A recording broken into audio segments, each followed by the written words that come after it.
নমস্কার, এম জয় কিচেনে সকল বন্ধুকে স্বাগত জানাই। বড়দের প্রণাম, ছোটদের ভালোবাসা জানিয়ে আজকের রেসিপি শুরু করছি। আজকের রেসিপির মেন উপকরণ হচ্ছে চিকেন। চিকেনের রেসিপিটা যদি ভালো লাগে সবাইকে লাইক করার অনুরোধ রইল, আর নতুন বন্ধু হলে সাবস্ক্রাইব করে আমার পাশে থাকার অনুরোধ জানাচ্ছি। আসুন ভিডিওটা শুরু করি। প্রথমে আমি একটা মশলা করে নেব। তার জন্য আমি প্রথমে নিয়ে নিচ্ছি 2 চামচ মতন গোলমরিচ, 2 চামচ মতন গোটা ধনে, 1 চামচ মতো জিরে, আর এখানে চক্রি ফুল, দারচিনি আর কিছু মৌরি আছে, 4টে লবঙ্গ আছে। এগুলো দিয়ে আমি পেস্ট করে নেব।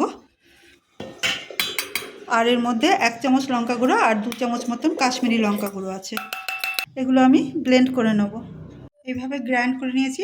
এর মধ্যে আরও কিছু রসুন দিয়ে আবার শুকনোভাবেই আমি গ্রাইন্ড করে নেব। দিয়ে দিচ্ছি 3-4 চামচ মতো সরষের তেল। গরম তেলে কিছু মৌরি, 2টো লবঙ্গ, একটু দারচিনি দিয়ে দিচ্ছি। আর সঙ্গে সঙ্গে আমি পেঁয়াজ দিয়ে দিচ্ছি। এখানে 2টো বড় সাইজের পেঁয়াজ আছে। পেঁয়াজটা হালকা সোনালি হয়েছে। এরপর আমি দিয়ে দিচ্ছি আদা রসুনের পেস্ট, একটা বড় চামচের মাপে আছে। এটাও আমি মিশিয়ে নেব পেঁয়াজের সাথে। আদা রসুনের গন্ধ গেছে। এরপর আমি দিয়ে দেবো চিকেন। মশলা ভালো করে মিশিয়ে নেব চিকেনের সঙ্গে। মশলাটা ভালো করে মিশিয়ে নেওয়ার পর আমি এখানে দিয়ে দিচ্ছি 1/2 চামচ মতন হলুদ। আর যে মশলাটা করেছিলাম শুকনো, সব মশলাটা আমি এর মধ্যে দিয়ে দিচ্ছি। এটা আমি চিকেনের সাথে ভালো করে মিশিয়ে নেব। আর রান্নাটা মিডিয়াম টু লো ফ্লেমে হচ্ছে। মশলা ভালো করে মিশিয়ে নেওয়ার পর আমি এবার দিয়ে দেব 1 চামচ মতো লবণ। এটাও আমি ভালো করে মিশিয়ে নেব। এই যে একটু একটু তেল ছেড়েছে।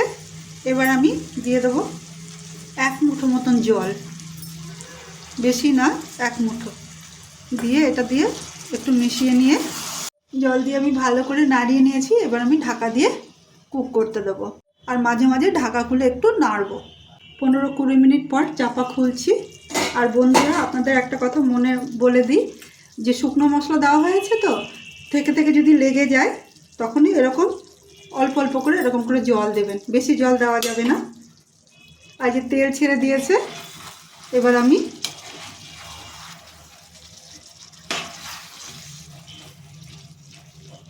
দিয়ে দিচ্ছি চেরা কাঁচা লঙ্কা, দিয়ে দিচ্ছি একটু কসুরি মেথি, দিয়ে দিচ্ছি অল্প ধনেপাতা কুচি। এটা মিশিয়ে আরও ঢেকে 2 মিনিট মতন কুক করব। 2 মিনিট পর চাপা খুলছি। এরকম দেখতে হয়েছে। আমার রেসিপিটা রেডি। আমি নামিয়ে সার্ভ করব। আজকের চিকেন ফ্রাই রেসিপি ভালো লাগলে সকলকে লাইক, কমেন্ট, সাবস্ক্রাইব করার অনুরোধ রইল। সবাই ভালো থাকুন, সুস্থ থাকুন।